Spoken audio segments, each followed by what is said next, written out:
तो अगली बड़ी खबर रायपुर से आरएसएस की बैठक में शामिल हुए हैं डिप्टी सीएम और 4 मंत्री। मामले में पूर्व मंत्री शिव डहरिया का बड़ा बयान सामने आया है। आरएसएस की बैठक में मंत्री डिवाइड एंड रूल सीख रहे हैं। धर्म और जाति पर लड़ाई कैसे कराई जाए ये ट्रेनिंग ले रहे हैं। आरएसएस पर प्रतिबंध लगाया था। आरएसएस ही बीजेपी सरकार का संचालन करती है। तो बड़ा बयान आपको बता दें, आरएसएस ही बीजेपी सरकार का संचालन करती है। यहाँ पर इस तरीके का बयान दिया है और आरएसएस की बैठक में शामिल हुए डिप्टी सीएम और 4 मंत्री। मामले पूर्व मंत्री शिव डहरिया का ये बयान है। तो भारतीय जनता पार्टी हमेशा आतंकवाद को बढ़ावा देने का काम करती है और देश में जाति और धर्म को लेकर हमेशा लड़ाने का काम करती है। तो यही काम आज भी वो कर रही है।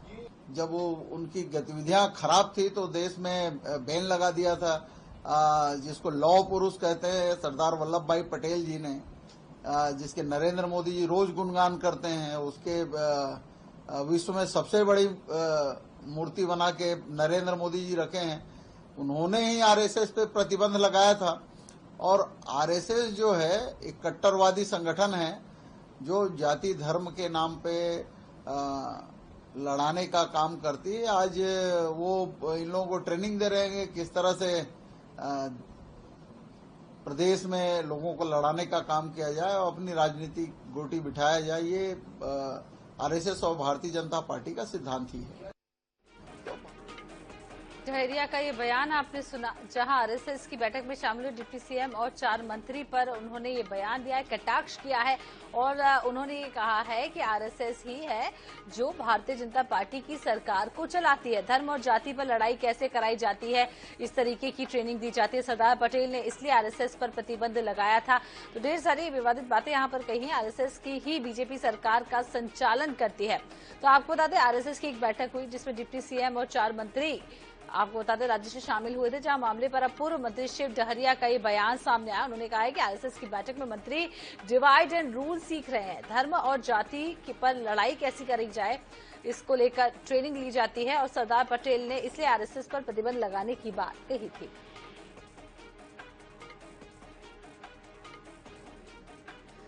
तो इस खबर पर चर्चा करने के लिए हमारे साथ पूर्व भाजपा विधायक डॉक्टर विमल चोपड़ा जी हैं। चोपड़ा जी, बहुत बहुत स्वागत है आईएनएस 24/7 में।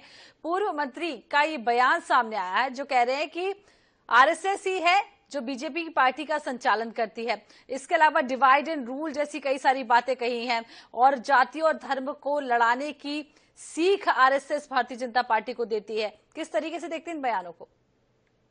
देखिए, डिवाइड एंड रूल ये कांग्रेस की नीति रही है। देश का विभाजन सबसे पहले किसने किया? कांग्रेस ने। पाकिस्तान बना कांग्रेस की नीति के हिसाब से। देश में आपातकाल लगा और विरोधी नेताओं को जेल भेजा गया, ये कांग्रेस में। 84 में सिख विरोधी दंगे हुए, कांग्रेस की नीति के कारण हुए।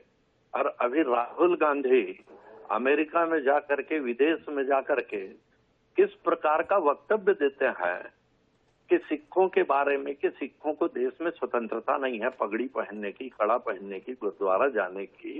इस प्रकार का मूर्खतापूर्ण बयान एक मूर्ख व्यक्ति ही दे सकता है।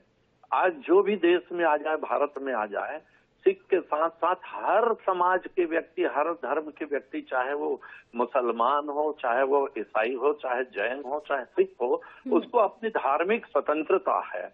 और जहां तक भारतीय जनता पार्टी की सरकार को आरएसएस द्वारा संचालित करने की बात मैं आपको बता दूं, आरएसएस वैचारिक पृष्ठभूमि तय करता है कि हमारे देश की संस्कृति की रक्षा हो, हमारे देश के सामाजिक मूल्यों की रक्षा हो।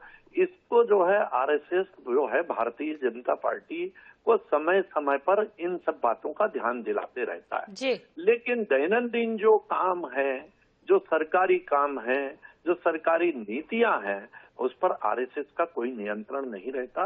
उसको भारतीय जनता पार्टी के लोग स्वयं तय करते हैं। शिव डहरिया जैसे लोग जो आरएसएस को जानते नहीं है, भारतीय जनता पार्टी को समझते नहीं है, वो ऐसे मूर्खतापूर्ण बयान देते हैं। जी, बहुत बहुत शुक्रिया अपनी बात रखने के लिए। तो रायपुर से खबर आपको बता रहे, जहां पूर्व मंत्री शिव डहरिया का बयान, जिस पर उन्होंने कहा है कि आरएसएस ही बीजेपी सरकार का संचालन करती है।